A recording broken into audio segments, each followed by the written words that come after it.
and gentlemen, ready for countdown.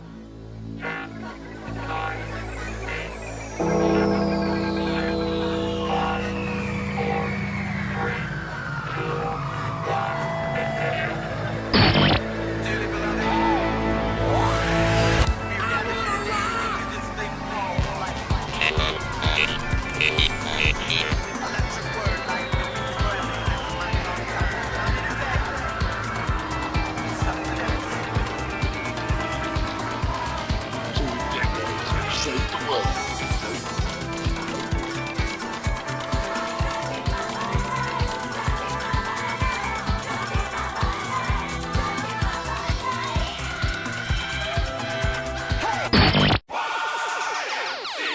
Man, this is some of the greatest stuff I've ever heard. Ooh. These go to 11.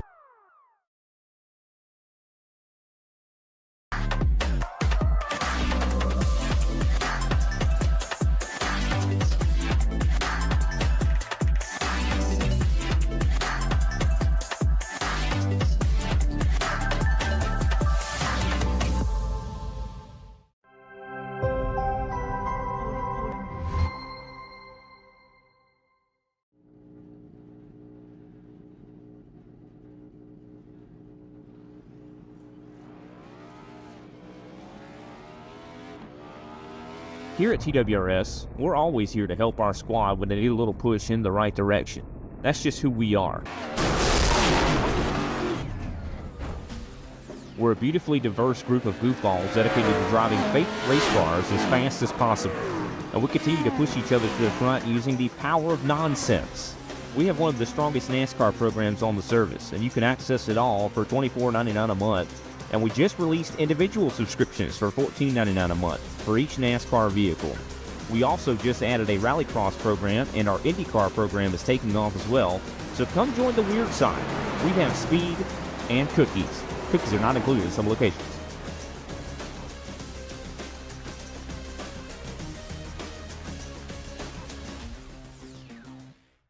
If you love the thrill of racing but hate the risks, then buckle up. Everything Simulated is here to merge adrenaline with absolute safety. In a world where technology meets adrenaline, Everything Simulated is revolutionizing driver training with state-of-the-art simulators. From truck training to the thrill of motorsports, our simulators offer the most realistic experiences across all automotive applications. Gone are the days of endless bookwork and basic drills.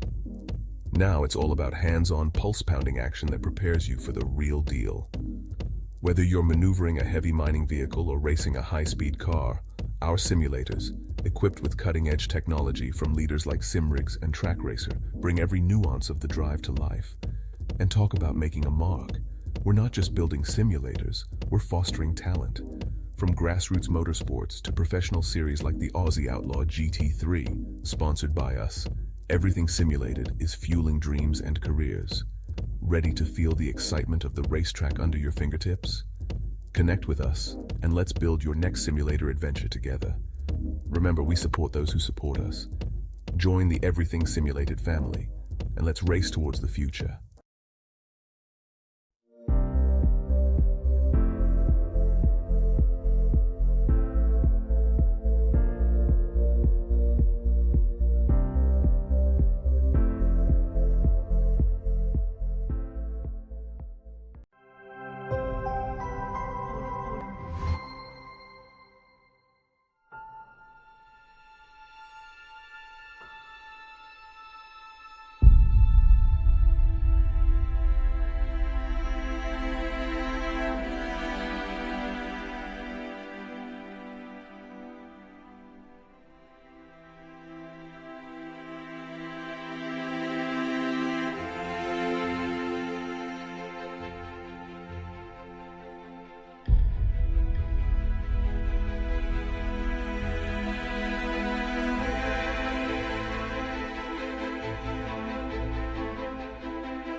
in the heart of the Midwest, where the pavement stretches long and the thunder rolls deep. 17 Warriors answer the call. This isn't racing. This is the Southern Thunder Truck Series, and tonight the World Wide Technology Raceway. These Kiwis and Aussies are going to test their grits, their guts, and their gear. Fueled by Inside Lane Productions, styled by Doogie, engineered by 131. I'm your host, Big Al, joined by none other than James Watson. Get ready to witness horsepower, heart, and Southern Thunder like never before, baby, because when the lights go green, there's no turning back. James, talk to me. How you feeling this morning, baby? Well, not as hyped as you're feeling. Good gracious. Big Al stunting on me with an introduction like that. But man. Yeah, I'm feeling good. This one's gonna be interesting. There's not many tracks like Gateway, so this is gonna put on one of the more interesting shows of the season. Yeah, indeed, James, and I'm telling you what, I'm super pumped to be here. Thank you all for allowing me to enjoy the spectacle that is racing here tonight. And I'm telling you, this is going to be super exciting here in Madison, Illinois. It's the 1.25, 2.01 kilometer, 120 laps, split speeds at 45, 72 kilometers, 100% fuel, 4 sets of tires, 1 on the car, 3 over the wall in an open setup. That fueled with some of the greatest racers that you've ever seen here. That's going to make for quite a spectacle, James. Yes, it is, and we're going to see a lot of close side-by-side battling, and passing and track positions going to come at a premium, so we may see a little bit of bump and grind trying to get through and get those positions. You know what? You might not even know this guy, but I know a guy who says he doesn't see anything wrong with a little bump and grind. That's right. I'm going to quote the great R. Kelly right here tonight. Probably something that ain't met across the pond, but that's okay. I know exactly what it is. Let's take a look at the point setups here. Rolling through the points, we got the 33 of Brad Newman sitting up on top of the leaderboard. He's trailed slightly by Ruben Phillips in the 6th car. Lachlan Oquizio in the 42 is 3rd. Brian Blundell, is in 4th. 5th place tied with Brian Blundell is Matty Raymond. Andy Barber 6th. 7th place shows Mark Grokett. Ryan Barber in 8th, Shane Bowen in 9th, and 10 is rounded out by Brad Wright in that number 19 truck. It's going to be an exciting one here tonight. This about scheduled for 100 laps at this 1.2 mile track here. We're going to have some shifting. We're going to have some grinding of gears. Right now, trucks taken to the track. This qualifying, I do believe, is underway. Yes, sir. We already have a couple trucks on track as we speak.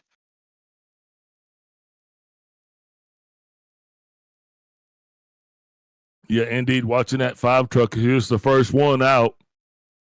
Andy Barber, he should be the first truck turning in a lap time here. Got the 42 also on the racetrack, the 8, the 83, the 86, and the 5 all joining here tonight. Trying to muster up the courage to get some super, super fast lap times. James, tell us a little bit about this track, man. I heard we got some shifting of gears going on. What can we expect to see here tonight?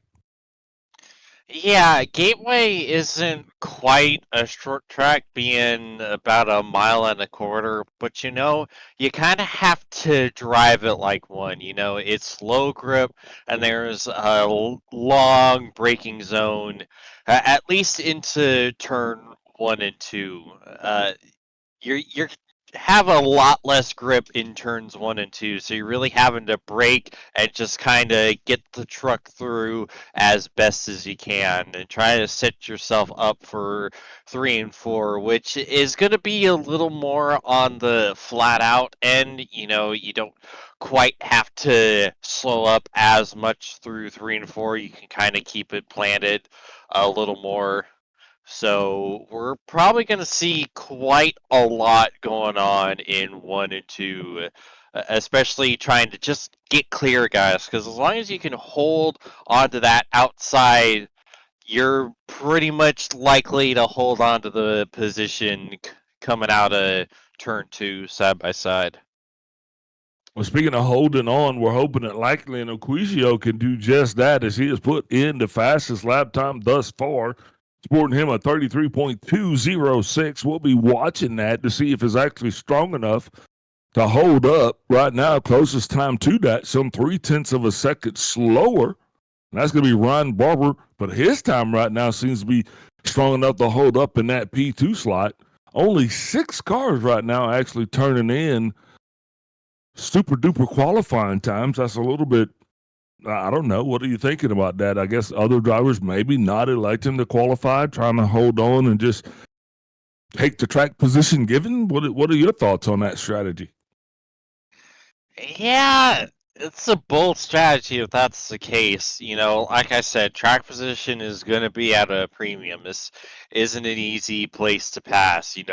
Dirty air, having the outside line that is really good at keeping people at bay. So I would absolutely try to be as close to the front as possible. Otherwise, you might not be able to get close to the front. Yeah, definitely. You want to try to start off as strong as you can, giving yourself the benefit of the best track position. I totally agree with that. I do understand why some guys aren't going to elect to qualify. I guess they're just going to go ahead and allow their luck to be kind of issued to them by the racetrack, if you will. But I'm not going to do that. I'm going to make my own luck. And speaking of making our own luck, we're getting ready to take a step away here as qualifying comes to an end. Going to get a couple of quick words from our sponsors, and we'll be back with the lineup and tonight's presentation.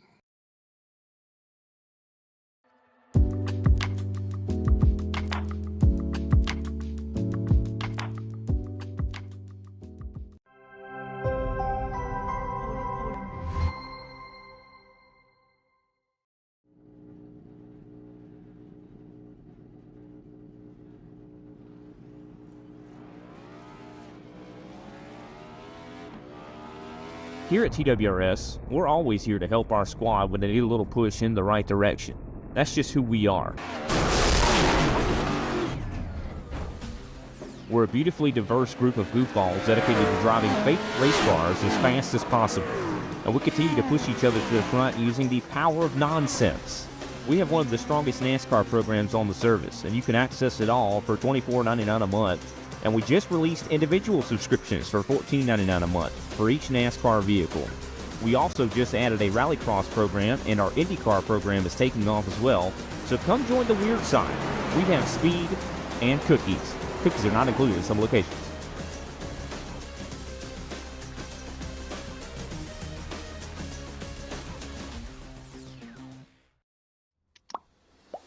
And welcome back to the Southern Thunder Truck Series. I'm your host, Big Al, joined again by James Watson, ready to run through the lineup as we get ready for tonight's scheduled competition. That's right, on the pole tonight and putting in a freaking scorcher of a time is Lockie Oquisio. He is turning in a 33.206. Brad Newman's going to be lined up on he outside with a 33.365. Ruben Phelps takes over row 2. He has Brad Wright on his outside. Next row is going to be Brian Barber, lined up closely beside Jason Holdsworth. Next row is going to be Matty Raymond, and he is lined up by 10 Blundell. And rounding out the top 10 is going to be none other than Andy Barber and Angus Sweeney. And row 6 features the 86 of Brian Blundell and the 81 of Brent Henderson. Peter Jones in the 66 and Adam Malone on row 7. Troy Mortensen in the 23 and Colin Bennett in the 242 on row 8. And rounding out the field is Mark Grocott in the 73. That's right, all 17 drivers here lined up, getting ready to do business. Lights off on the pace truck as he takes us around. Sorry, that's a car. That's a car leading a truck. Wow, looks just like the 440 through Atlanta. I'm pumped up. I'm excited. This is going to be awesome. Guys are lined up right now. Once that green flag goes, all bets are off. No stages. This is going to be a dogfight to the end, or a truck fight, should we say, James? Absolutely. Like I said, I wouldn't be surprised if we see a little bit of bumper being used here.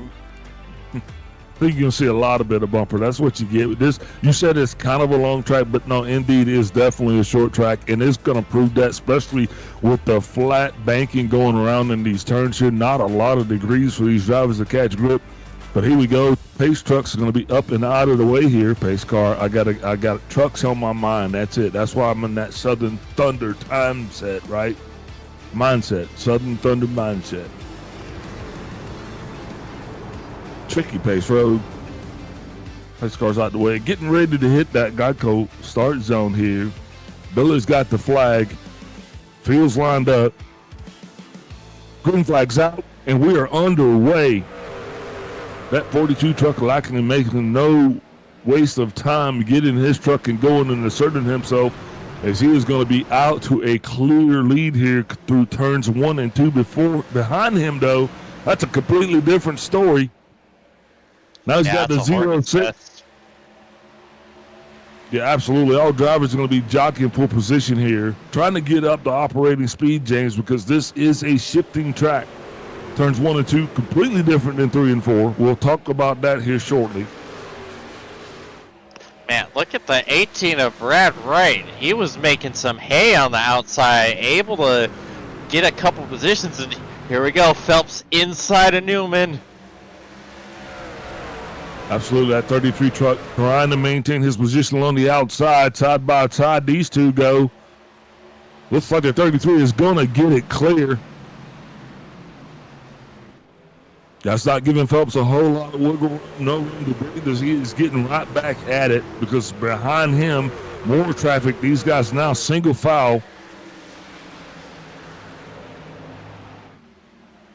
James, you expect to see more single file racing tonight, or more side by side, as Ruben Phelps washes up the racetrack there. Big whoops echoing through the field as the 19's off the pace. That causes the 8 car to struggle by the 5. Caution's out. Nope, no, it's not. Sorry. I got flashing lights. My bad.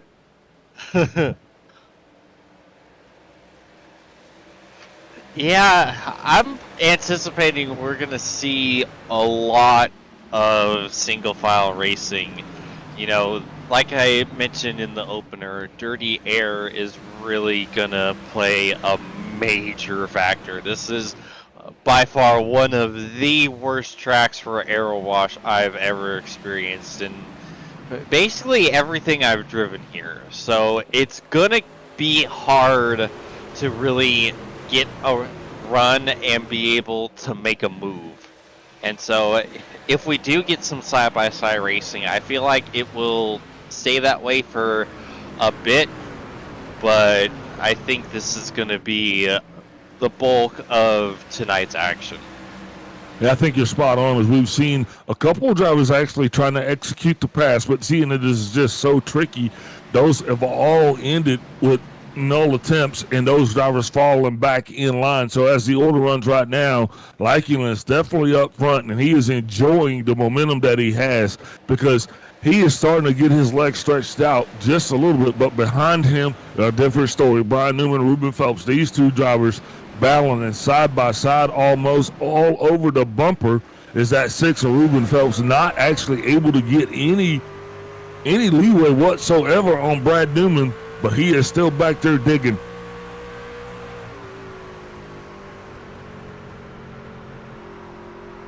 Yeah, you wonder how much Newman is kind of pacing himself here.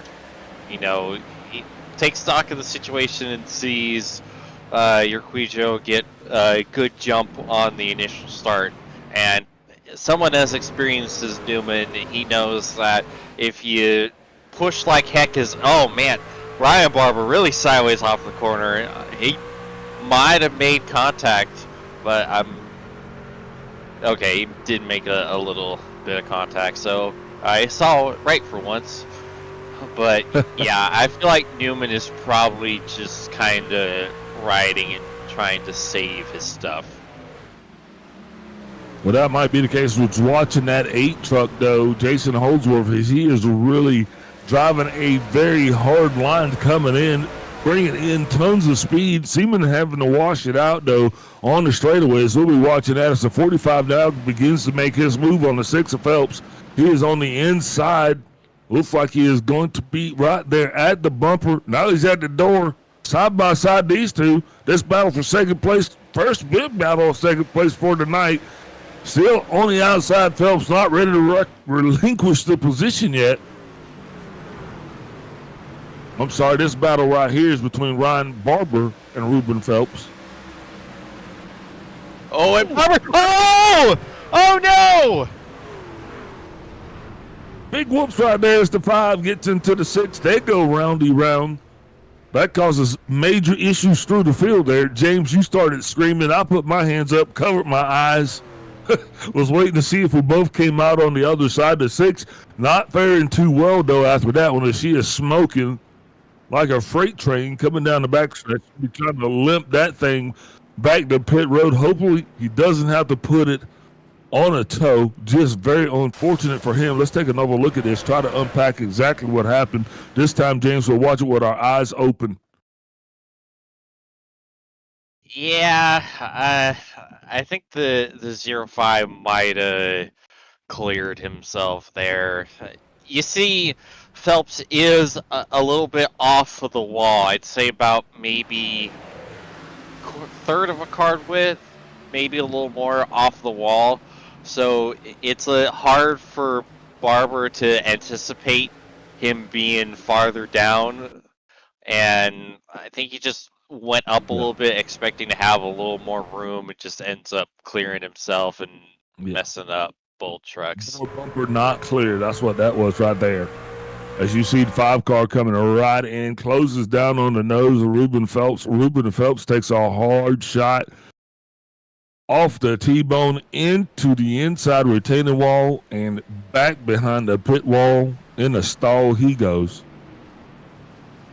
Not the way that 6 truck wanted to spend his evening. I know Ruben had a fireball of a truck. When those guys pulled that thing off the trailer, it just looked fast. Even when it was sitting still, super fast qualifying effort for those guys right there, starting to qualify in P3, starting this thing off just on the 2nd row, and now the first truck to officially be behind the wall. Not a good feeling for those guys. Hopefully they'll get back there, start beating on that thing and get it ready to go, be able to come back out here and at least have a decent night for points. What are your thoughts on that, James, as we just 10 exciting action-filled laps? Yeah, I think with the fact that it lit out the magic smoke, I think Phelps is probably done for the night. We'll see how it is with Barber. He had some damage. Hard to say how much it is and how much it's going to affect him, but it's definitely significant. One thing is I find really fascinating. Race leader pit under that caution. Urquijo is in 10th right now. That's now we don't have the exact fuel numbers here, so we don't quite know what fuel is gonna be. So it's hard to. We don't know if this is a shrewd move to help stretch fuel mileage or what. But I'll tell you what, with the lights off on the pace car getting ready to take this thing back to action, he did indeed pit. He took 4 tires and fuel. Not sure if that's any indication of what's going on, but our race leader, the only one who spent a full 14.3 seconds behind the wall. Ryan Barber spent next to most of that, and his was 52 seconds, undoubtedly to get damage repaired. So just something we'll have to take a look at and keep an eye on. Pace car getting out of the way, getting ready to take this thing green yet once again, the 2nd time tonight.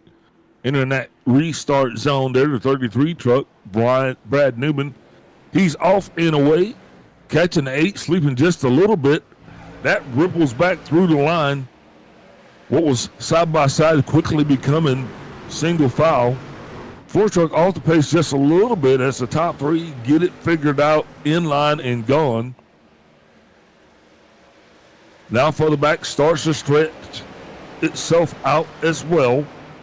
Watching the 42 and the 3. 42 makes way to 3. He is cleared. Now he's going single file. Like you said, James, that seems to be the tradition. These guys wasted no time getting single file on the restart. Yeah, and that's kind of a natural thing because, you know, it's going to be tough side-by-side racing. You know, if you try to fight it, you're just going to waste so much for both parties. Waste time, waste tires. So, especially if you know the car behind you just took tires like your Quijo did, you're just probably going to be like, you know what, mate, go on, you have it. And that's exactly what Angus Sweeney did, is he is allowing Quijo to go ahead and continue his march back up to the front. The 42 car did actually go back to 10th place, but he is all the way back up to 5th, and he is on the move, as he is our biggest mover thus far right now. Yeah, he's on rails right now. He's making a lot bigger gain than I was expecting. Well, it seems like he's got it dialed in. Not sure exactly what the deal was with the pit stop, but hopefully we'll have an opportunity to ask him that later tonight, if he was actually able to hold on to this thing and end up on the podium, maybe even the winner's circle.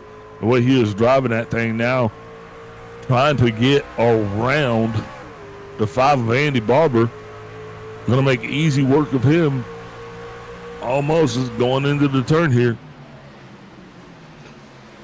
Yeah, he set that pass up perfectly. You know, to me, the real good passing zone isn't 1 and 2. It's going to be 3 and 4. You know, when I always race here, I always try to set up the move starting in 1 and 2. You know, I try to get as much clean air on the nose of my car as I can and just try to maximize my momentum through the center and especially off a corner exit and try to build a run and start to get alongside of the car I'm trying to pass. Once you're basically side by side through 3 and 4, you have a much greater chance of being able to pull that move off because you're able to carry more momentum. And right there, he showed it perfectly. He's really able to get that truck through the center of 1 and 2 so well. And that right there is where you make your speed, and you can't park there. Got the 66, not sure actually what was going on there. That was Peter Jones finding himself in a little bit of a debacle, I guess you'd say.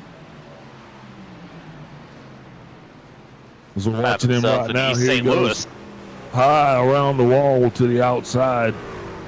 I was kind of watching him, not sure what was actually getting ready to happen. I think he was trying to go down pit road. Something was not right here. As you see, he falls all the way back to the rear end of this pack.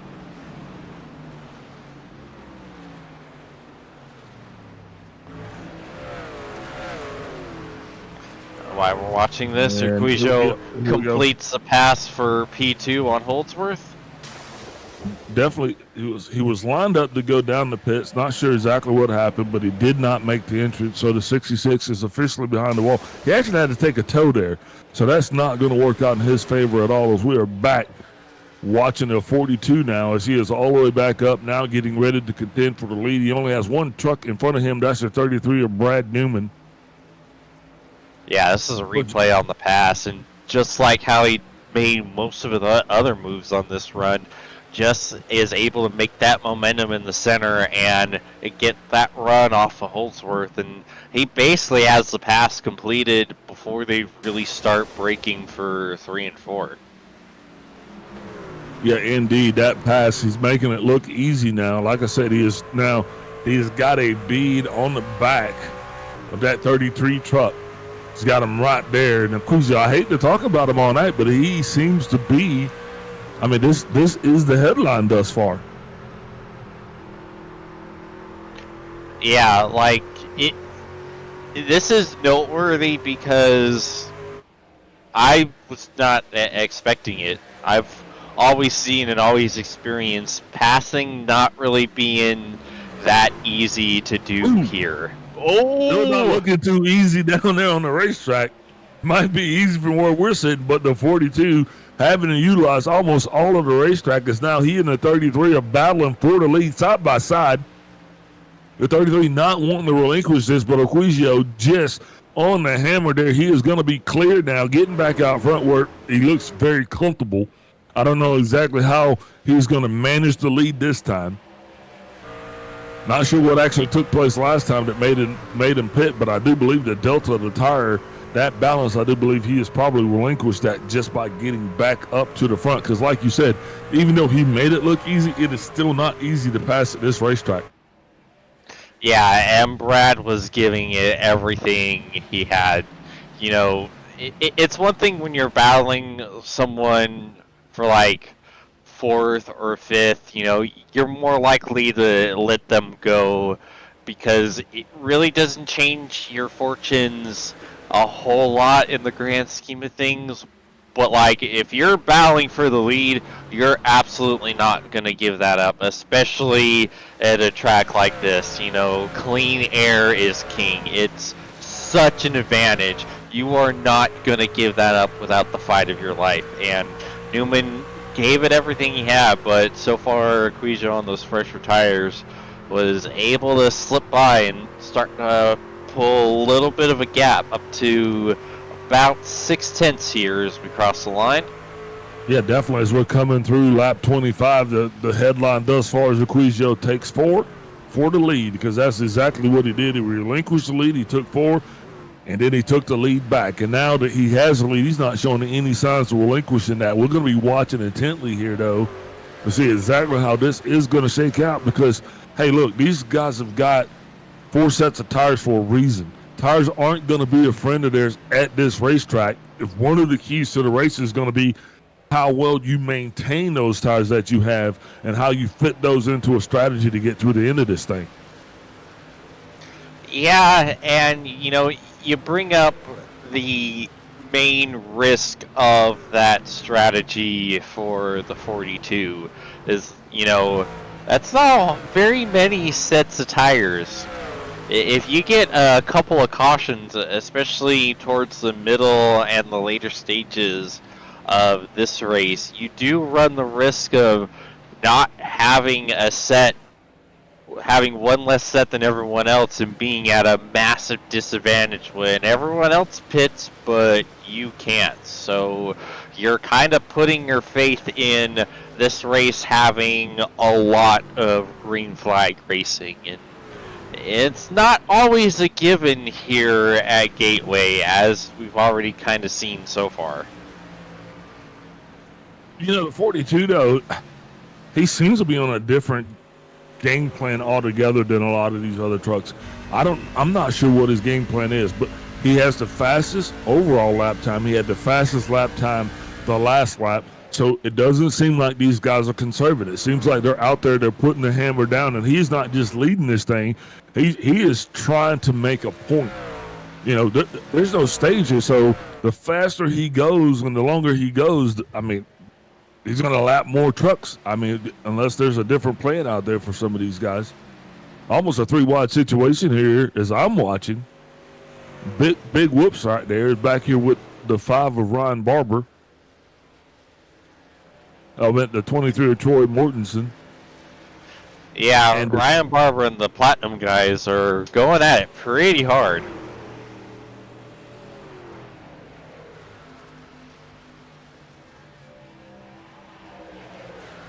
Yeah, definitely keeping each other honest back there. Good racing to watch. That was the biggest. That's the most exciting part of the race of the race right there. Is the 23 almost makes a little contact with the 5. That causes him to wash really big up.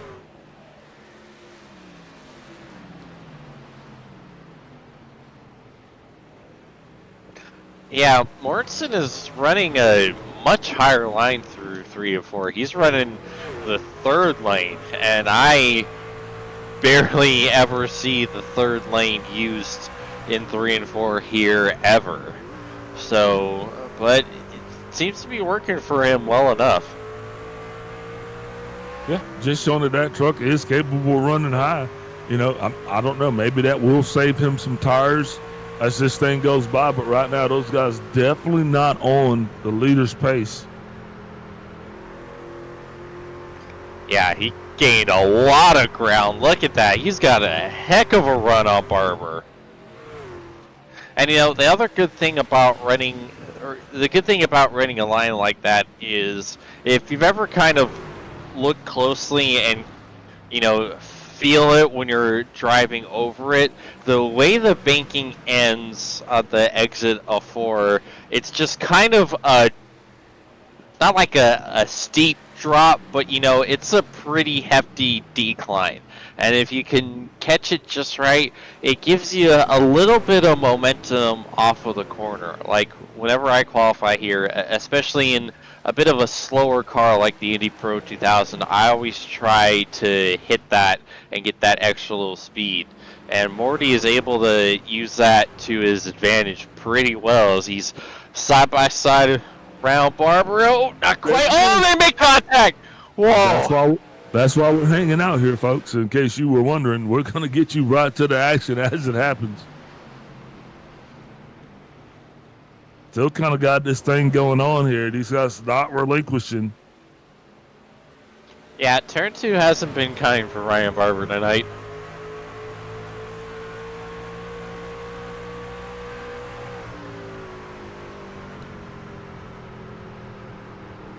Yeah, definitely enjoying the view of the 242 here as he is watching the 23 and the 5 go at it. These guys they're almost going to stack themselves up for a 3-wide situation, not wanting to yield. I mean, this is the battle right here. And I'm going to tell you the reason why, because slowly behind these guys here in the frame, they're going to have the leader coming up on them momentarily. So they're going to have to bust this up. Otherwise, they're all 3 going to get lapped. Yeah, as much fun as this is to watch, and I'm sure it is to be a part of for them. They are losing a lot of time battling like this. Oh my God, they're gonna be 3 wide. We're gonna be 3 wide here at the World Wide Technology. This is not the way I think they scripted this track to work, but I'm all about it. Let's get it. Oh, Lord have mercy. I've seen enough 3 wide here at the exit of 2. Man, that 5 truck getting really squirrely there. And while these guys are sitting there battling each other, they're allowing a 73 truck. He is pulled up to the conversation now. Mark Grocott, he is going to throw his hat in the ring and say, hey, I'm a cowboy too, because all 4 of these guys are going to be battling to stay on the lead lap here in the near future, barring unless they cause a caution. And we've almost seen that.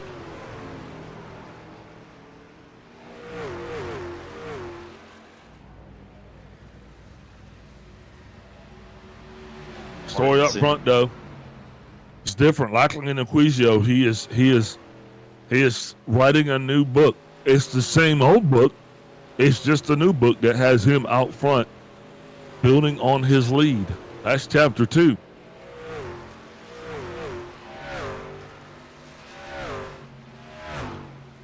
Still putting down some monster lap times, having the fastest lap time again at a 34.855.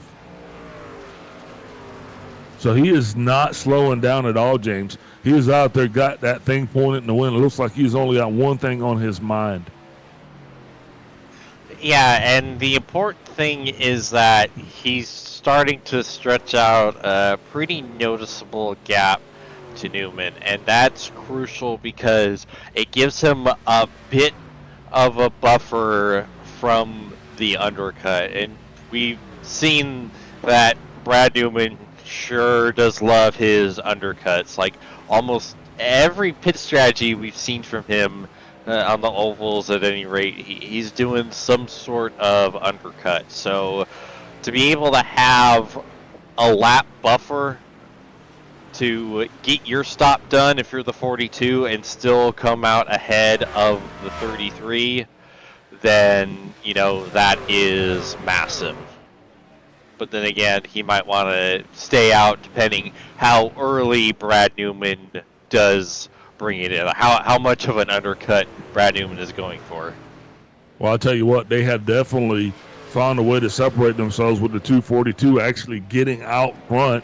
23 and the 5 battled long enough that I do believe it took the toll on the 3 truck, as he is now going to be fighting for his life. He's got the 73 truck's going to be his next competition. Speaking of competition, also keeping an eye on that 3 truck, as he's been battling with the 83 of Matty Raymond.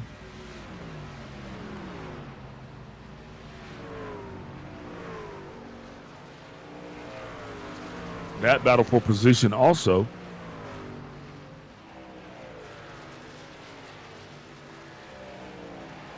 Yeah, Adam Malone just trying to see if he can just get a little bit of air on the nose of the 3, running a little lower line than what Raymond is running. And that's what you got to do. It's the only real way you can counteract that aero wash. Just get as much air on the front by peeking out ever so slightly. This time he goes a little higher. And, to me, that would be the better way to go. When it comes to this place, I always try to peek out up towards the high side to not only get that air on the nose, but also get yourself a little bit of a run. Build up the momentum running higher than the truck ahead. As I think Andy Barber might have clipped the wall a little bit. Ooh-wee.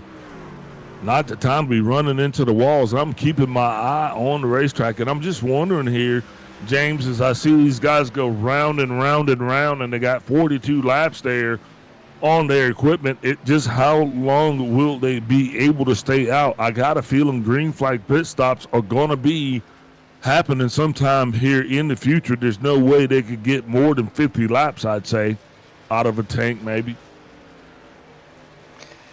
Yeah, I mean, I feel like getting to lap 60 is doable. Of course, okay.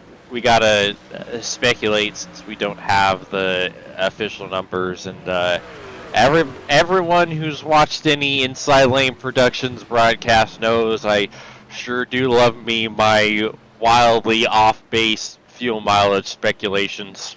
Hey, look, I'm eating it up. They're eating it up. We're listening. Tell us more. Tell us more. Well, I mean, I don't think they're... He's got a Vegemite paint scheme. Said, ho! He said, do you speak my language? Yeah, now. Then he smiled and gave me a Vegemite sandwich. That's what I heard. And he said, do you come from a line down under? Here now. There it is. One of those Big Al signature karaoke moves. He gets them singing. Even if they can't sing, Big Al will get them singing, man. James Watson right there getting the band back together. Watching his pass take place, though. Yeah, 45, sweet. He is slowly chipping away there at the 86. Yeah, Sweeney coming from a line down under, running that bottom, trying to get by the 86.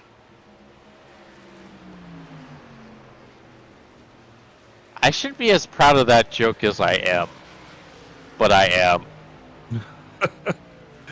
You do you, man. Don't worry about all those other millions of starving, unemployed folks. You just keep being a comedian. He'll make it. Real far. Yeah, don't quit your day job is what I always hear. Well, I'm not saying that. I'm just, hey, can't beat a good quote, right? Amen. Speaking of a good quote, still racing going on here. The 42 slowly tipping away. He is now on the same straightaway as a 73-5. These guys cannot be comfortable right now seeing this because they're knowing, man, they're hoping for two things, right? They're hoping that either the caution is going to come out that's going to give them that breathing room to get back around there to stay on the lead lap, or that, maybe something happens to the 42 that he slows down. But, he's not showing any signs of slowing. 33.679 fastest overall lap. Didn't have the fastest lap that last time. Last time, fastest lap was held by Jason Holdsworth. He put down a 35.105, but now that's a 35.118 by Brad Newman. So we're throwing that around here between the top three, which is a good sign because that's showing that maybe Lackland's not running away with this thing like we thought. Yeah, as we're saying that, Newman has started to claw a little bit of that gap back. Got it almost back under 4 seconds. Yeah, I'm kind of just watching what you're saying there. We're trying to make this thing to figure out where that sweet spot's going to be. How many of these drivers are actually going to make it to lap 60 to be able to do maybe a one stop to this thing to get through the end? That will be optimal. Definitely will save these guys another set of tires. Lackland, though, he is definitely going to be on a different strategy right now. He's only got 38 laps on his equipment, running with a full bag of gas as well. So definitely he'll be able to make this with one additional stop. Maybe that was his plan all along. Yeah, I think there's a chance that we get our answer on why did he pit here in the next 5 laps or so, because if we see Newman, Holdsworth, etc. pit within the next 5 laps, then we're going to know why he pit. Yeah, there it is, 5 truck pit road. That's going to fish. Oh, no. He didn't just take the toe. Man, put it on the hook. Think he's done. Never a good sign when they get back there like that.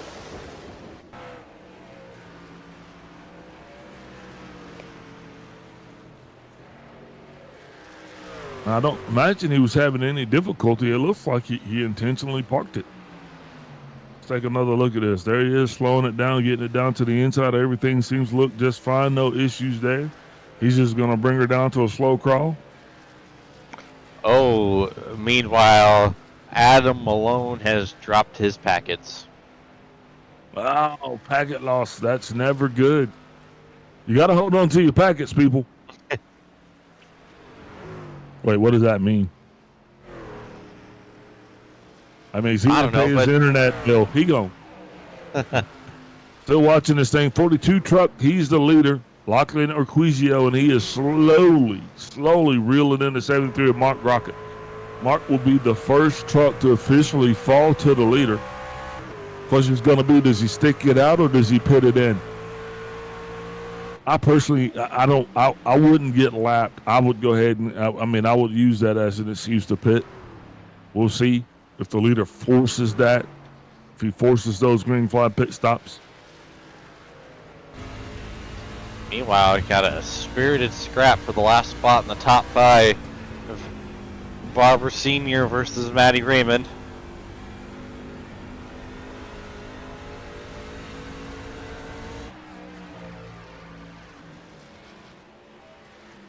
Tell you what, let's take a brief step away and get a word from our sponsors, and we'll be right back postured for green flag pit stops.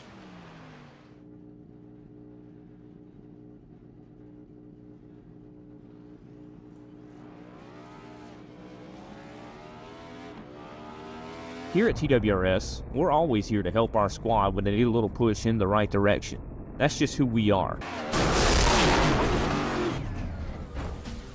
We're a beautifully diverse group of goofballs dedicated to driving fake race cars as fast as possible. And we continue to push each other to the front using the power of nonsense.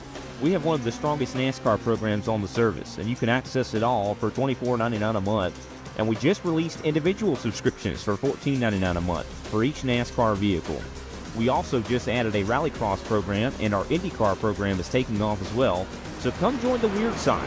We have speed and cookies. Cookies are not included in some locations.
And we are back just in time for what I do believe will be green flag pit stops. Got the 19 truck. He's down behind the wall along with the 4 trucks. Side-by-side action going on between the 5 and the 83. Matty Raymond getting it done there, and Andy Barber. These two guys are not relinquishing anything. They're still hammering down. Looks like we're going to make it to what you said. Looks like halfway. 60 is the magic number. 33 truck. Now he is coming down. So I'm going to say officially the halfway point is the spot for green flag pit stops, and that's what we're seeing right now. Yep, we see Andy Barber bringing it down. Holdsworth in as well, and I think, Brad Newman too. We're watching intently, especially this entrance to pit road here. Never been a real easy place to get down on the road, so we'll be watching, making sure that everybody can do that okay. A lot of drivers coming down now. We're watching Lachlan Acquisio. He has 51 laps. Remember, everybody that's on the track right now that is in the top 5, all of these guys were the guys that hit it under the one and only caution that we've had, and that caution came all the way back somewhere around lap 20, I believe. And real quick to tie up some loose ends, as you saw from the comments on screen, Angus Sweeney had to drop out of the race because he is not feeling well. It's unfortunate for the land down under truck. I guess he's feeling the land down under the weather. He's feeling a little down under, huh? Yeah. Must have been all that Vegemite. Man, but back on the racetrack, though, this thing is actually, it's unfolding just beautifully. We're still watching your leader, that's Lachlan Acquisio. He is running strong here, leading a pack of 4 trucks that all hit it some 52 laps ago, putting them on a little bit of a different strategy, which is awesome because now we got a 1 and a 1. So not everybody's on the same scope, not everybody's on the same strategy. We're going to see how this plays out. Who do you think actually set themselves up to be in a better position right now? You think it's the guys that actually pitted early or the guys that actually waited and pitted this thing out at the halfway point? Well, I usually say this at least once broadcast, but I'm always the one to go for the overcut. So, because I always feel like it gives me a much bigger advantage and I have a better net gain of time to those who undercut me and gain that big gap on the track when I do make my stop. So I believe that's what the 42 is trying to set himself up for. 83, Matty Raymond, he's on pit road, making his last official green flag pit stop here. Yeah, and Raymond pitted with Urquijo on that pit stop under yellow. Yep, putting himself on a little bit of a different strategy here coming in. He is short pitting their stage. Now we're going to be watching to see exactly how that affects him. Is he actually going to be able to get back out there and maintain that position? When is the leader going to come down? Are guys going to come down with the leader, or is somebody actually else going to break off, do their own thing?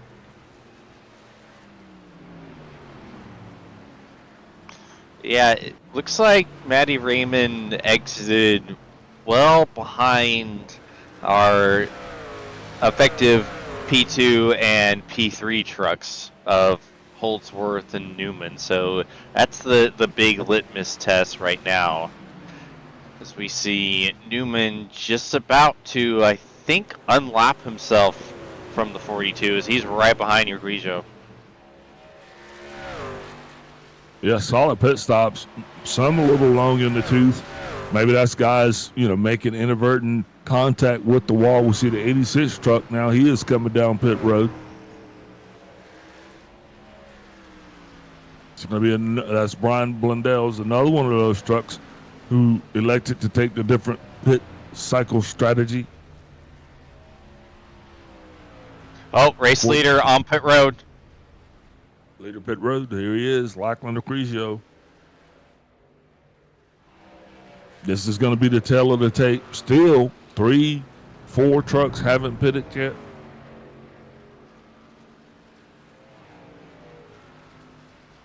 Be waiting to see if Colin Bennett pits, because he is going to be your race leader.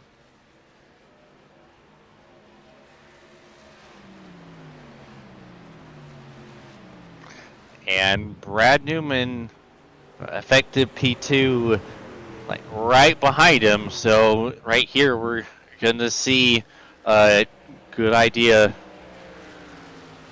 on what the track position is going to be.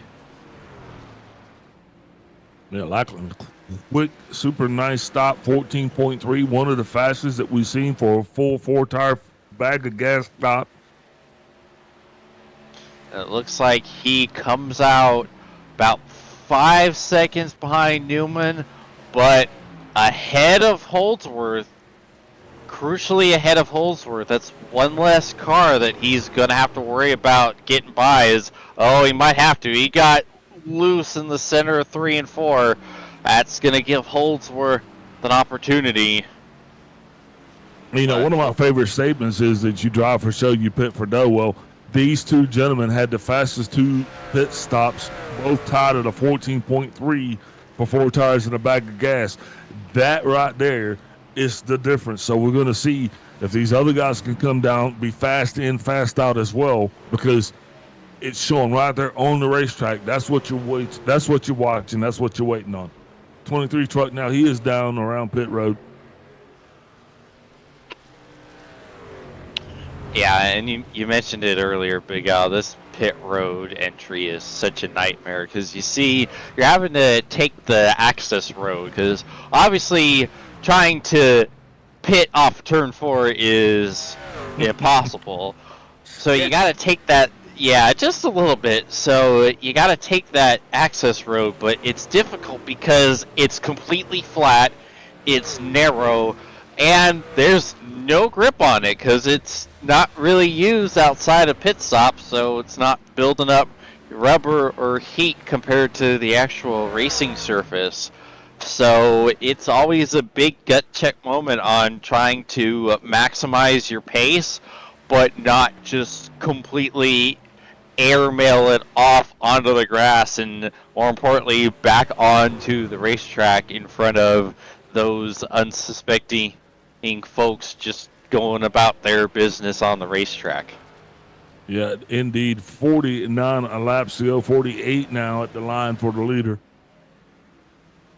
Yep, and Urquijo is already lopped off a second since the last time I looked a couple laps ago. Here he is now battling side by side with the 85. Sorry, that's the 05. Yep, getting by Ryan Barber. Still doing a great job of plugging along after the early incident with Phelps. Jason Holdsworth making it around the 242 of Colin Bennett. That pass for position. Bennett slowly falling back. He's one of the only drivers that is not yet pit. What are you thinking about his strategy? You thinking it's time did he come down? Is he hurting himself by staying out? I mean, yeah, we saw Colin in that big scrap with Ryan Barber and his teammate Troy Mortensen earlier, and There he comes. Yep, there he is. Yeah, just wondering if it was maybe stayed out just a little bit too late, because he was starting to drop positions there towards the end of that thing at a rate that could not be conducive to morale. I know his guys out there are just like, man, we work so hard to get these spots, and then you kind of lose them. It's going to be hard to get those back. When we watching intently, though, that's what we do. Well, the thing is that he was already running 11th or 12th until this. So, net-wise, he's probably going to stay about 1 lap down, maybe 2. Probably 2, knowing how slow pit stops are here. So, I don't hate it because you don't have a whole lot to lose, and if you get a caution, like if we got a caution right before he pit, he was sitting P4, and everyone is. I'm willing to bet that everyone would have pitted under that hypothetical caution. So that would put him, around P4 or 5. So that is a massive gain if it pulls off. So, I don't hate the strategy at all. Sometimes you just got to roll the dice. Indeed, sometimes you got to roll the dice. And that's what the 33 truck is of Brad Newman. He is the leader right now. He's going to be watching intently in his relative there, watching the rearview mirror, seeing how well Lachlan Acquisio reels him in, how quick is he? Yeah, well, the 42 has dropped it another 2 seconds while I was flapping my gums, so he's on his way. Oh, indeed he is. He's looking at their lap times, a 34.481 for Brad Newman and a 33.907 last run for the 42 Lachlan. So definitely on 2 different diet plans, that's for sure. One of them's hauling butt and the other one's dragging butt.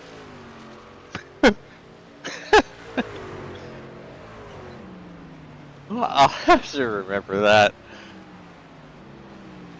Oh, that's fantastic. That might be my favorite Big Alism I've heard. Oh yeah, and I just grabbed it too. It was like 6:12 in the morning. It was right there. As we see Matty Raymond completing the pass on Andy Barber and putting his 83 up into the top 5, trying to run down Brad Wright. And I gotta give a shout out to Brad Wright. This is his best race of the season so far. We saw him and his teammates up towards the front at Daytona towards the very end of the race. But that's Daytona's gonna Daytona. Almost anybody can get up towards the front. But to be running top 5 the entire race at a track that is very much driver dependent and running a emphatic P4. This is a fantastic run for Brad Wright in the 19. Woo. I was watching that 242 and that 5 truck. I mean, they almost tried to do the math on that, and 5 don't go into 242.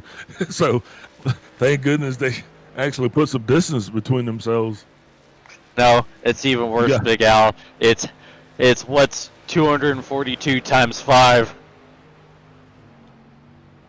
Well, yeah, that's I don't want to do that math. Yeah.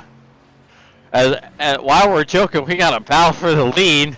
Acquisio has caught the 33, and he's looking. Yeah, the 33 right now, I mean, Brad, he is going to do his due diligence. I don't think he's just going to relinquish the position. I think he is going to make Lachlan fight for it just a little bit. Yeah, he's at... Oh, Acquisio just barely clears. He had just enough room in front of that 33. As here comes Brad trying to look to the inside to get him back. And Acquisio going to pull on that middle line. Yeah. A little bit too much power there coming out of that 42. Plus, he's besting them by 6 laps on his tires. And Lachlan he has been sitting on top of a rocket. I mean, that is not a truck. That's a rocket ship's what he's piloted around there. Fastest Chevy that I think has been on this track in a while. But now he's back up front.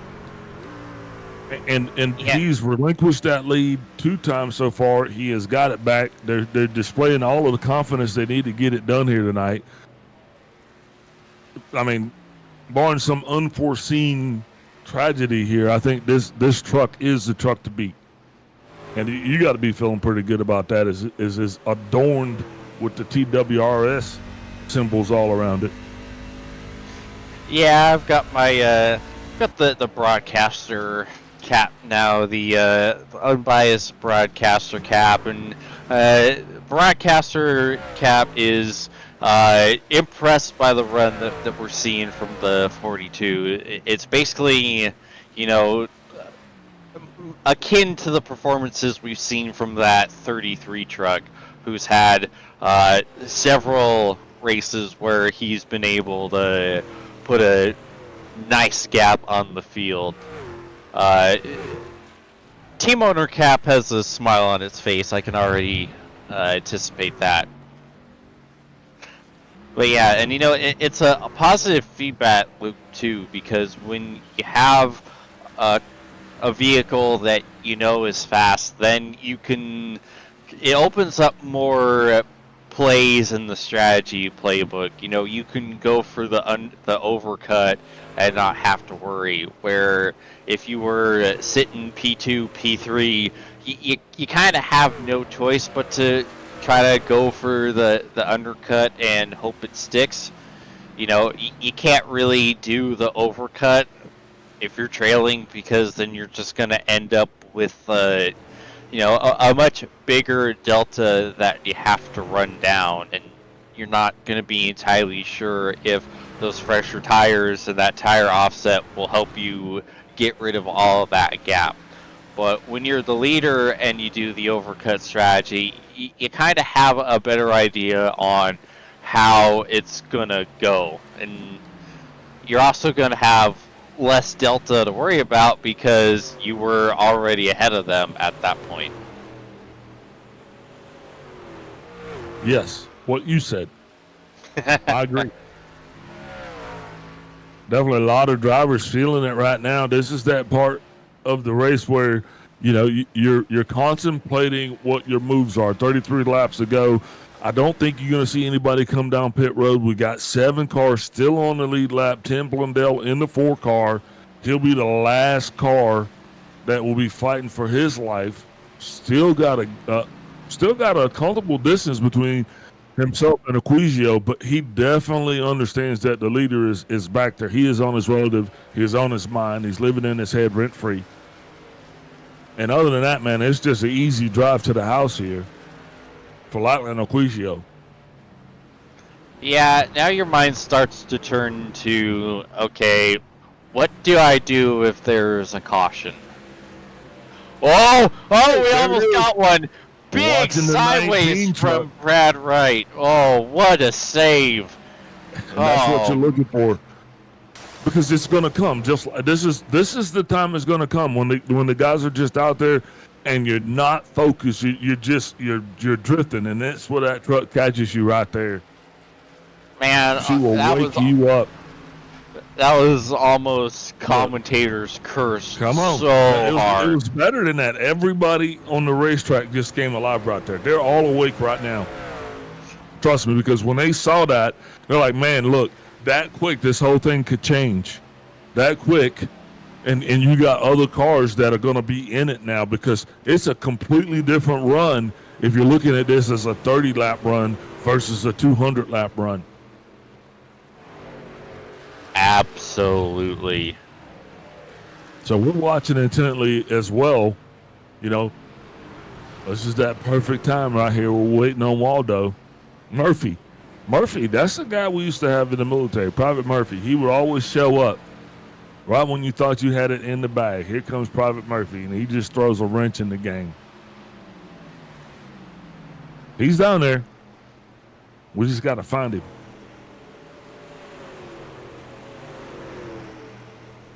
Private Waldo Murphy.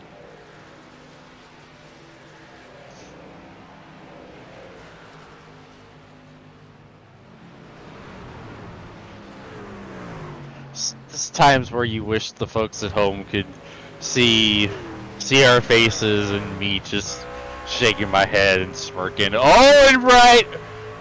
It's almost sideways again. Man, I commentators curse this poor man so hard.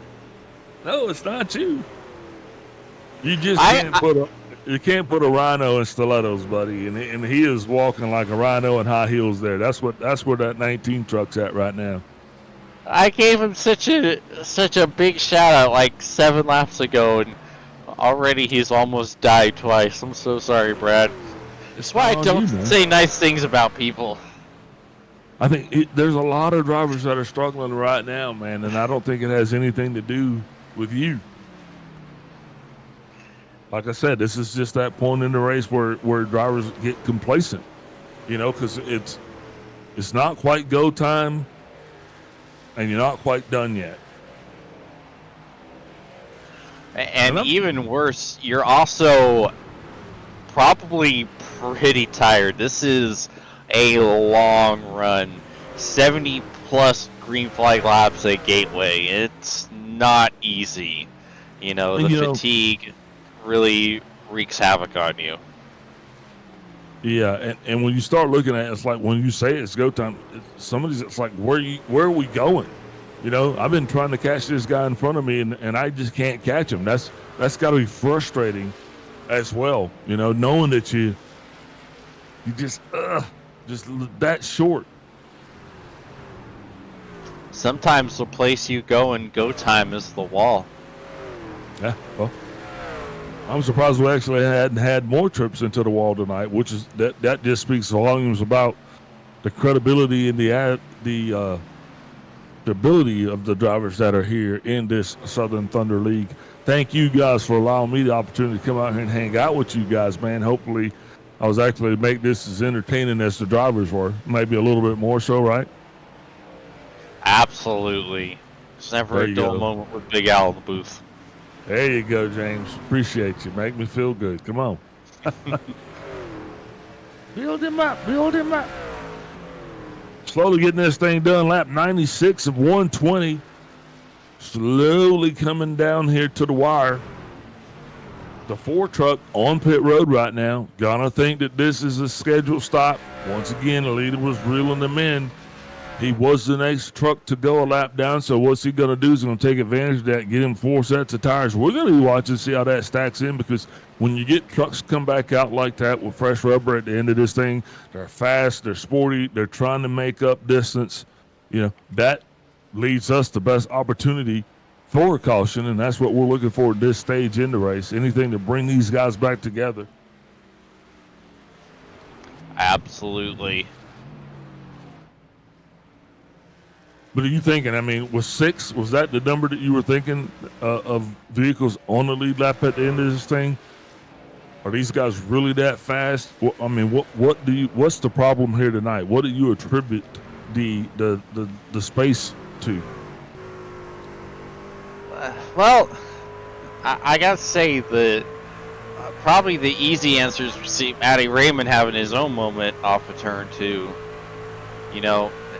The lack of cautions really does play a major factor into it, because you don't see a whole lot of long green flag runs in today's racing, so it's almost uncharted territory in a sense. And so because of that, you're going to see major differences truck to truck because of setup differences and the driver's ability to save your tires.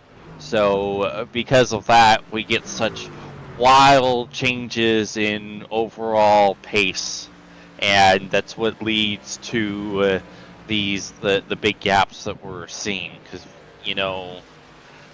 3-4 tenths doesn't seem like a lot as Andy Barber gets sideways off turn 4. Yeah, 2 tenths doesn't seem like a lot, but after 90 laps, it really adds up. Yeah, indeed it does. 20 laps to go here in this competition, scheduled for 120 laps. So now we are officially in go time. 4 truck, he's back on the track now, putting down some blistering lap times, 33.532, opposed to our leaders, 34.928 on his last lap. Don't think that's going to help Tim at all, get back on the lead lap, but he is definitely going to be able to fly through the breeze here on his last couple of laps. And we still got a lot of trucks that are squirrely out there, James, so I'm not going to completely count out the probability of maybe a late race caution here. Yeah, definitely seeing a lot of right rear wear and temperature. The shifting that some of these drivers are doing definitely helps accelerate that wear on the right rear because you're just spinning that rear axle at a much higher RPM. With all that added rotation, you're just going to be burning them and ripping them to shreds. Yeah, and speaking of that, man, I'm looking at Brad Newman. I'm looking at Jason Holdsworth. These guys, I'm looking at Brad Wright. These guys, 42 laps, 43 laps. Okay. You do the math, you add 18 to that puts them right around 60. Maybe, the last couple of laps, 60 laps on your equipment, you need to go your fastest. Maybe you get squirrely. Maybe you ball it up. Maybe we line them up again. I mean, who knows? It's just a lot of math to do right there. Absolutely, and it's way too late to be doing all that math. Oh, come on, man. You got to get with it. Man, I can't even do math when I'm fully rested. I never done math, but I've maybe in high school a little bit, but I don't know. A lot of people around here seem to do it. Don't really matter what time of the day it is, I wouldn't imagine. Yeah, I mean, when you really get down... Yeah, when you really get down to it, math isn't all that hard. Like, 2 + 2 = 5, right? Well, I imagine the math we did was a lot more complex than that, homie. I mean, we're talking quadratic equations here. Chemistry, maybe. Oh, yeah. I've definitely had some equations that I feel my brain shut down. Oh, yeah, that's bad math. You don't want to do that because no, that'll people go missing doing that kind of math. When you have numerical gibberish on the paper, you're in for a bad time. Yep, definitely. Lachlan Acquisio making it happen here tonight. Trying to do everything he can to keep this one straight. He just passed the 4 truck. Or shall I say that 4 truck's definitely going to be trying to pass him. Matty Raymond looked like he got a bit of a wall of turn 2 just a little bit ago. Oh, man, he is definitely loose. We've been watching that 83 truck, man, and it seems like he's got a snake running around the bottom. What one of those Australian snakes there running around in the bottom of that thing on the floorboard. Oh, here's some interesting. Just heard over the radio chatter, Jason Holdsworth is in a bit of a feel safe. He says he's about half a lap short right now. Well, he's not going to be the only one. Like I said, I'm watching this. I'm watching Brad Wright. I'm also watching Brad Newman. These guys are still sitting right around, probably worse off than he is. And like I said, I was kind of wondering, you find yourself really possibly coming up short at the end of this thing. Maybe that puts you in a situation that, you make a bad choice and could possibly bring out that green-white checker for us. Still a probability. Yeah, and now your mind starts to wonder on what transpired to make him short. Like, is that just from where he pitted? Did auto fuel mess up and not give him enough fuel? Because for the guys that were pushing that thing to try to get it to the halfway point, they were really threading the needle there towards the end, and we kind of saw those guys struggling a little bit. We watched Lachlan, and he actually, these Lachlan and the other crew, they kind of split that. But you ended up with maybe 5 or 6 cars that are really going to be kind of struggling towards the end of this thing. And like the reason why I'm really kind of sitting and wondering is because our second place runner, Brad Newman, pitted the same exact lap as Jason Holdsworth. So if Holdsworth is short, does that mean Newman's short? Definitely. Or is it Brad Wright? Oh, we got a replay for Brad Wright. Yeah, maybe another incident for that 19. Well, he's definitely going to be questionable on fuel, so definitely he's a truck to watch as well because he has his hand firmly on the outcome of this race. Yeah, and I believe Wright pitted like a lap or Ooh, two the 5 truck before. behind the wall for gas. Wow, Yep. with 10 laps to go. Man, that's a snake bite. Ryan Barber, the 19, also coming down pit road.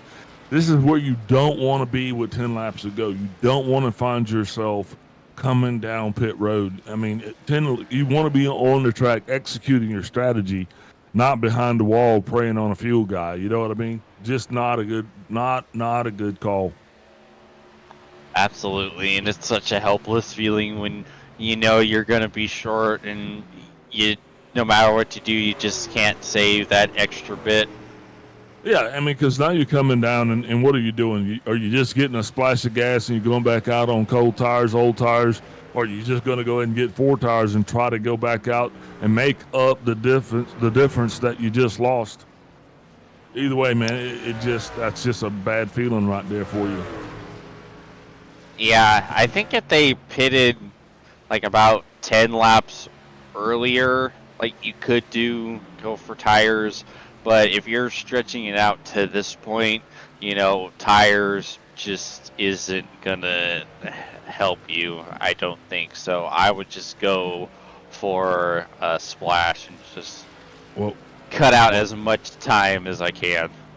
Well, we still have, at least 3 drivers that are still kind of stuck there in that decision mode, because that have yet to pit, that are still questionable on if they can make it or not. Now, that wouldn't be a big deal. It just depends on where these guys are going to be relative to the leader. Because the last thing you want is coming up on a guy, and then next thing you know, he goes in the turn and he starts to sputter. Yeah. That's not fun for anybody.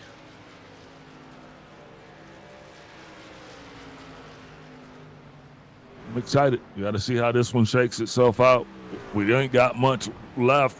Just 6 short laps to go. It's going to be 5 for the leader at the line.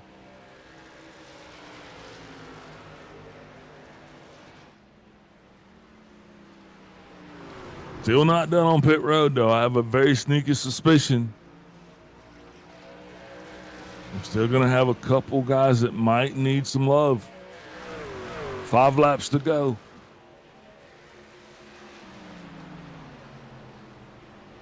Quizio getting it done here. Totally dominant performance from that 42 truck.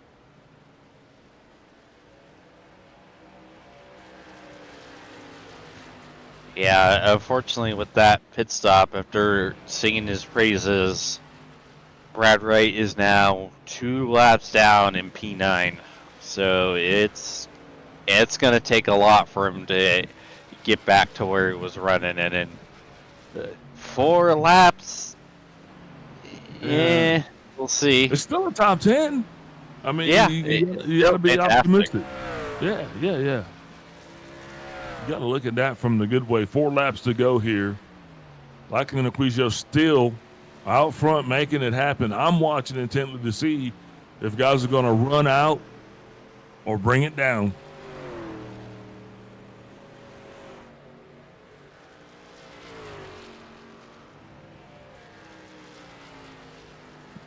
The 33 truck of Brad Newman.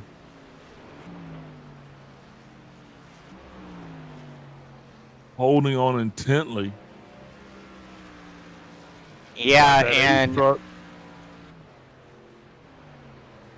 I don't think we have to worry about Brad Newman's fuel situation. I think that 33 is probably good to go with the pace he's setting. All right, okay. Well, that means that Andy Barber and Jason Holdsworth also should be good to go with 2 laps to go.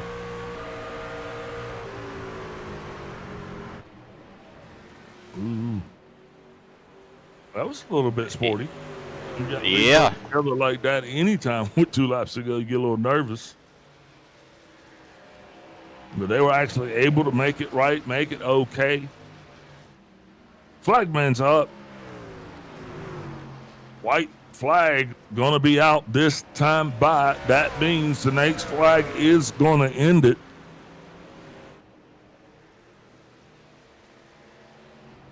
Lackland Oquizio bringing it around. 2 more turns and he is done. Putting on a dominant performance here tonight.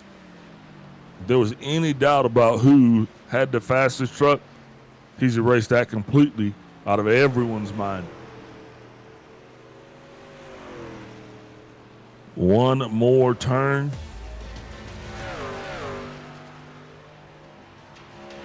And that's it. Lackland Oquizio is going to be your winner here tonight.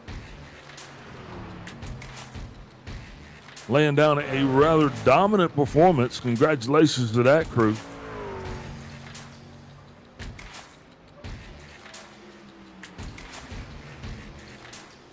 Man, a lot of tired drivers out there. What a heck of a performance.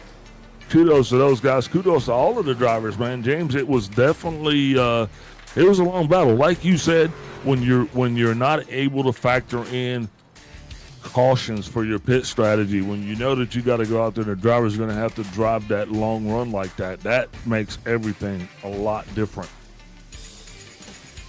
Yeah, and this is why we all have to see long runs as drivers, fans, and broadcasters, is that you really, it sets apart the field on who can take care of their stuff better. And yeah, a fantastic job by the 42 to basically be exactly where he needed to all race long.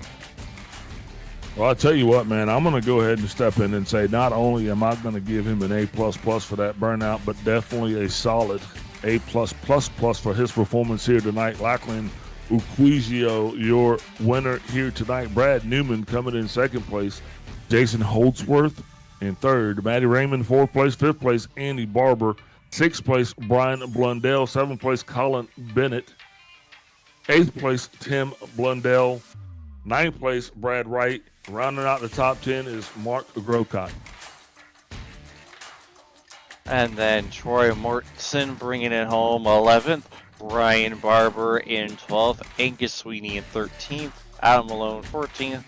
Peter Jones running out the top 15. Ruben Phelps caught up in that early incident. And Brett Henderson, who did not take the green, unfortunately. All right, with the lineup done, we're going to take a brief step away, get a couple words from our sponsors. We'll be back with our post-race coverage.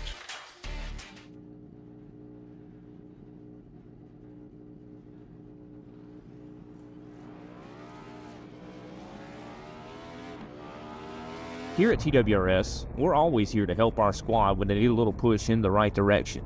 That's just who we are. We're a beautifully diverse group of goofballs dedicated to driving fake race cars as fast as possible. And we continue to push each other to the front using the power of nonsense. We have one of the strongest NASCAR programs on the service, and you can access it all for $24.99 a month. And we just released individual subscriptions for $14.99 a month for each NASCAR vehicle. We also just added a Rallycross program, and our IndyCar program is taking off as well. So come join the weird side. We have speed and cookies. Cookies are not included in some locations.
And we are back with our post-race show. I'm Big Al, and I'm joined in the booth by none other than Jason Holdsworth. Jason, Big Al, you got me?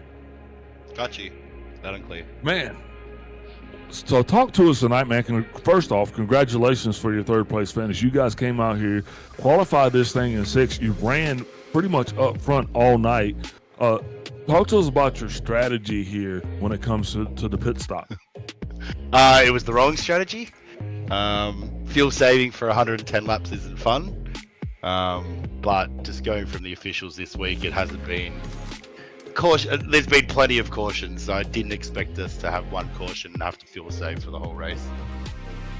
Yeah, so you spent a little bit of time in officials getting ready for this. What has been the biggest difference between what you experienced over there versus the league race here tonight?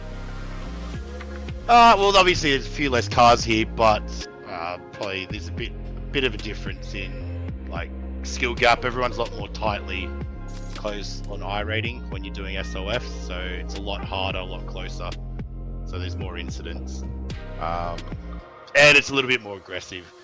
I think when you're in a league, most people know each other, so they know if X guy's in front of me, like he's not going to brake as hard as me, and he's going to back it up early. So you generally know that your driver's around you, so you can adjust. When you're in officials, there's a lot of new people, so it's tough at times. Okay, so now that this thing is finished, I guess I would ask you to fill in the blank. Blank had the biggest impact on our performance here this evening. The caution. The caution, okay. Didn't see that coming. And how exactly did that change or affect your pit strategy? Because obviously it did leave you to make a decision. A lot of guys decided to come down and actually get fuel. A lot of guys selected to stay out. I'm assuming that you were one of the guys that stayed out. Yeah, I stayed out. So basically from lap 20 to 25, I'm not exactly sure. I was actually turning the engine off to save fuel in 3 and 4, just so I could make it to the end, which is obviously not ideal and the fastest way around the track. Now, especially when you're trying to close the deficit, man. But overall, solid performance for you guys. Next week, we're headed to Indy, I do believe. What can we expect from you guys then? Any predictions? And who you shouting out tonight for a solid performance in a P3 finish overall? IRP. I do like IRP. It is a fun track. I do have to thank JT for all his hard work that he does each week, building setups for us Nitro guys. And that's basically it. All right, thanks again, ladies and gentlemen. That is Jason Holdsworth, your third place finisher. I'm going to turn it over to you, Mr. James Watson. James Watson standing by with P2. All right. Brad Newman, James in the booth. You got a copy? Yeah, I've got you, mate. Alrighty. Well, it was a heck of a run out there. Probably a lot less chaotic race than I think any of us were expecting. What was your expectations coming into tonight? I didn't really have any expectations, just was waiting to see how it played out. But apart from the first couple of laps, it was pretty well straightforward. It was a pretty basic race. There wasn't much carnage that I saw anyway. Yeah, we did have that one early caution, and how did that affect your strategy? You know, staying out while a couple of the other cars around you brought it down and topped up on fuel and tires. Well, it did cause me to have slightly older tires. I was trying to save a set had we had some more cautions, and then I had to do a little bit of fuel saving. So I just made my strategy a little bit different, but that's the gamble, I guess. So when you brought it in for your last stop, were you basically running it dry, or were you going for an undercut? You were probably running it dry, huh? No, I had to run it dry, so I had enough fuel to get to the end. I actually was out of fuel heading to the line on the last lap after saving, so that was the lap I had to pit. Oh, it was a fantastic job to get it to the finish. I think we're all kind of speculating and worried for you when we heard that Jason was going to be short. It's like, oh, you you guys pitted on the same lap. So it was a great run for you tonight. Any sponsors, plugs, and shout-outs you'd like to give? Just you guys for putting the events on as always. The guys at Lobs Esports, and congrats to Lockie on the win. It was a good race. Thanks, boys. All right, we appreciate you, Brad. Hopefully we're talking to you again next week. All right, that was Brad Newman with James Watson. Now, standing by in the booth with Big Al is none other than your race winner, Lachlan Urquizio. Lachlan, how's it going tonight, boss man? Oh, what an awesome racetrack. What a beautiful piece of tarmac. I love this place. It's awesome. I'm doing all right, Big Al. I'm doing all right. Tell us you love this place without telling us you love this place. I mean, you showed up here tonight. I said you weren't in a truck. You were on a rocket ship going around this thing, a rocket ship on rails. That's the easiest way to say it. Dominant lap time for qualifying. Came out, put on a tremendous performance. I mean, you pretty much led this thing from flag to flag, except for, when you elected to actually come down, which proved to be the call of the day, when you elected to come down to pit instead of not to pit, which proved out to be, the call of the play. So talk to us about it. I mean, I think it was late last year. I was running a race around here in a league, and I did something similar. I think it was a bit later in the run. It was about 20 laps in, but I came down and put tyres on it, and it went green the whole way. So I was like, oh, wonder if that'll happen again here, because I know the quality of field here tonight is really, really strong for just car control and being able to keep it all and everyone's really, really good at looking after their race trucks. So I thought maybe we might be able to throw something at it and see what'll happen here. So I was like, well, I'll put some tyres on it. And I mean, I was going to pit anyway for fuel because I wanted to be able to not have to save, because we were probably about 2 laps short if you ran green without saving. So I wanted to put fuel in it anyway, and I thought, well, I might as well put some tyres on it while I'm down here and sort of play it out a bit that way. I mean, worst case scenario, if we get a yellow about 50, 60 laps in, I've got track position back and I could be 3 or 4 seconds in the lead. So I thought that might work out well, and then yeah, I mean, I had an incredible TWR truck tonight. I mean, it was flying. The SRM truck tonight was just on rails. I mean, yeah, props to TWRS. They gave us a pretty good set this week. I mean, even Ruben was pretty quick before he had his moment. He qualified at 3rd, and his race pace was really, really strong in practice. So I think he would have given me a challenge too. Definitely didn't have any trouble maneuvering the truck around the racetrack. This track, historically, hard place to pass. Not so much for you. I mean, you set yourself all the way back 10 spots, made those up in no time at all, came back to the front, and really you didn't look back. So quality dominating performance for your crew here tonight, man. Next week we head to RP. Can we expect to see the same thing, or is this really just a special place for you? I do love me a flat track. But we'll see how we go. I mean, as long as the TWR sets keep being as amazing and on point as they have been, I think I'll be definitely in with a shout. But yeah, no, we'll see how we go rolling out next week, and hopefully I can be back up the 20 end. You heard it from him, ladies and gentlemen. He likes flat tracks, and he cannot lie. Who you shouting out here, brother, for your overall win and dominating performance here tonight in that 42 truck?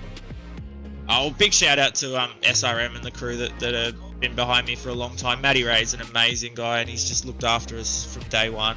Obviously, Ruben and Brenton didn't have the night they wanted, but they were both out here tonight before they had a couple of issues. But they were always looking after each other and doing well. And then obviously the sponsors, obviously TWRS on the side of the truck gave us a phenomenal truck tonight. And again, I've said it probably 10 times, but I mean, that setup was just killer tonight. And yeah, to Cutsick and Scotcher Fuels, they're both looking after us this year. They've come on board. They've been awesome to us from day dot. And then yeah, Moondog's also a long-time sponsor that's been looking after us. All right, man. Congratulations to you, my friend. As I always say, don't party too hard. And hopefully we'll see you on the podium here again next week. Cheers, Big Al. Hey, cheers to you too. And as I say, don't party too hard. That was your race winner, Lachlan Urquizio. I'm your host, Big Al. James, speaking of TWRS, I mean, and he gave a shout out to you guys for handing him a complete rocket of a setup. Why don't you talk to us? Isn't there some incentive for that here on it? Yes, sir. We feature the code WATSPIN39 for 10% off at checkout. Don't ask about the origin of that nickname. There's no particular reason why it exists. Not in the slightest. There's certainly not a YouTube video about it, or two. But yeah, when you check out, just plop that in and help you save a little money while you're trying to save some time on the track. So I guess you don't want to elaborate on WATSPIN 39. What are you talking about? There's nothing to elaborate. Like I said, nothing exists. Not one. Okay, I think I'm gonna have to check that out, and you should check it out also. Save yourself 10% on checkout. James, you got anything else you want to say as we get ready to send off here tonight? Yeah, we always get a little worried as broadcasters when races get spread out because you're not entirely sure what you're going to talk about. But it was for a long green flag run where there was a pretty good spread on the field. It was still an exciting race. Like, there was still always something to talk about, something to look into or think about as the race is unfolding. So we were still treated to a fantastic show, and that's all you can ask for as for those of us on the broadcast team and for the fans as well. Yeah, absolutely, indeed, man. Thank you, guys. Thanks to Southern Truck Series for having Big Al down. Thanks to fans for tuning in. Thanks all of our sponsors. We're going to thank Team Watson Racing Series. I'm going to thank 131. Going to give a special shout out to Inside Productions as well as Doogie, as well as Scotcher Fuels. Hey, thank you, Kobe Jordan, for pushing all of the buttons down in the back. Thanks, James, for sitting beside me, giving me somebody to talk to. Thanks to the drivers for giving us something to talk about. Thank you guys for tuning in and watching us talk about everything. And tune in again next week. Also, like, subscribe, follow these Southern Thunder Truck Series guys. Thank you again. A good night. God bless everybody. Until next week.